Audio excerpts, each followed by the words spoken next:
Mr. Mayor, Commissioners, City Manager, Department Heads, City employees, ladies and gentlemen. My name is Ed Vaughn.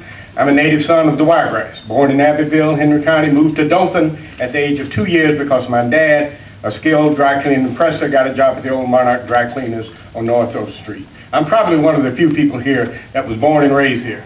I have seen my great city, Dothan, Alabama, where I received all my primary and secondary education grow. This was during the years of strict segregation. In spite of it all, we had teachers who loved us and taught us well. We also had a city with more vision than other cities in the region.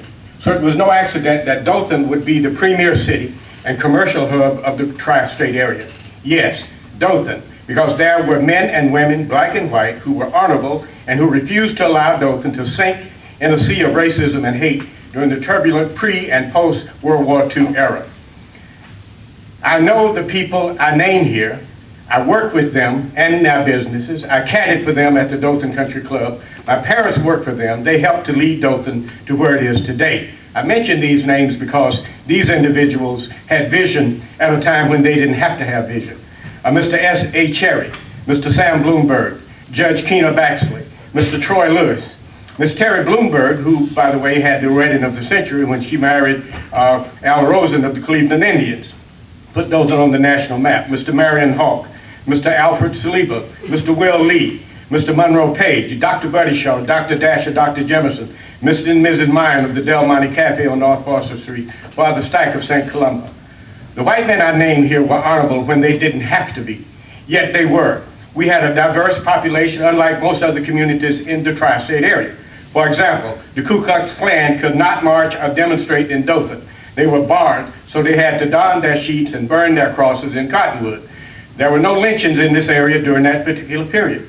A good analogy of Dothan is Atlanta, Georgia. World War II ended in 1945, and there was a mad rush to supply the pent-up demand of the post-war period. Corporate America was looking for a centrally located southern city to be their southern finance distribution and manufacturing center for the South. The two candidates were Atlanta, Georgia, and Birmingham, Alabama. Birmingham had a more central and westerly location and had a stronger homegrown economy, the mining industry. But Birmingham was heavily racist while Atlanta was willing to embrace diversity. The Woodruff family, the Coca-Cola heirs, and later Mayor Hartsfield, Mayor Maynard Jackson, and Mayor Andy Young, they said Atlanta was too busy to hate. And we had, in Alabama, Eugene Bull Connor in Birmingham. Well, you know the rest of the story. So today, Atlanta has the Falcons, the Braves, the Hawks, and more Fortune 500 companies than most cities in the South. Birmingham was left behind to drown in a sea of racism. Dothan, to a great degree, went the way of Atlanta with openness and diversity. That's why I find it difficult to continue to do some of the various things that got us under a court order in the first place. It seems the change of the qualifications of Dothan Police Chief may be a violation of the federal court order. I believe we can solve this issue and Dothan will continue to grow and prosper. We have to remember in Proverbs 29:18 it says, "Where there is no vision, the people perish." Thank you. Good afternoon, everyone, and I promise I will not be that long. I am Pamela Gray Mosley. I am Keith's sister, and I'm going to refer to him as Keith because that's how I know him as, okay? I am here today in support of Keith. I'm somewhat surprised that we are even here today because of the way my parents raised us.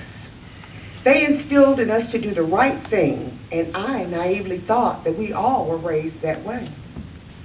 When we were growing up, Keith was the only child in our family who became what he wanted to be, and that was a policeman.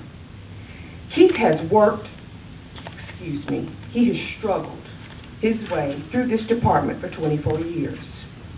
He has been overlooked, passed over for promotions, time and time again. He went about his education the right way.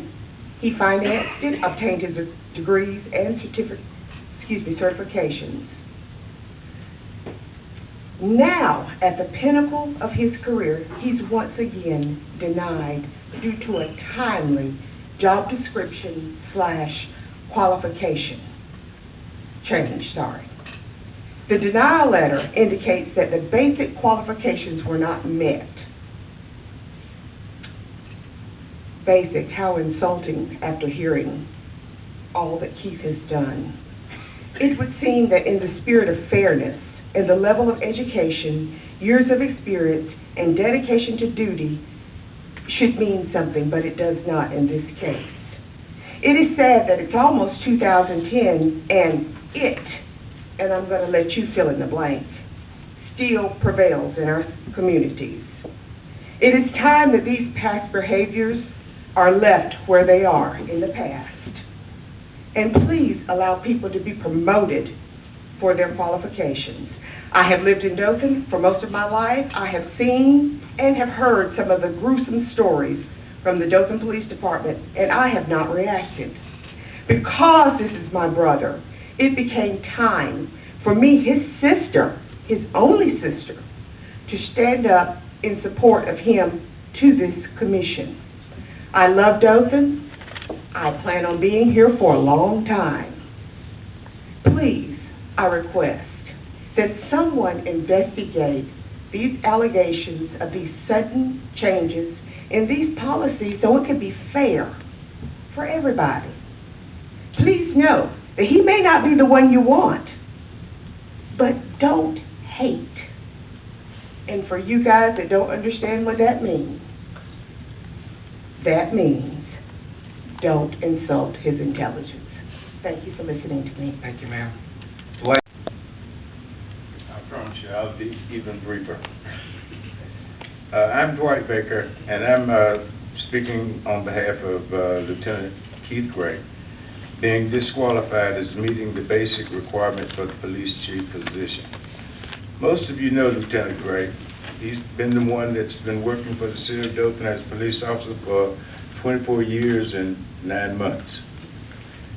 I've known him for a little longer. I remember when he was a police explorer, jumping in and out of the police van when it came to the house.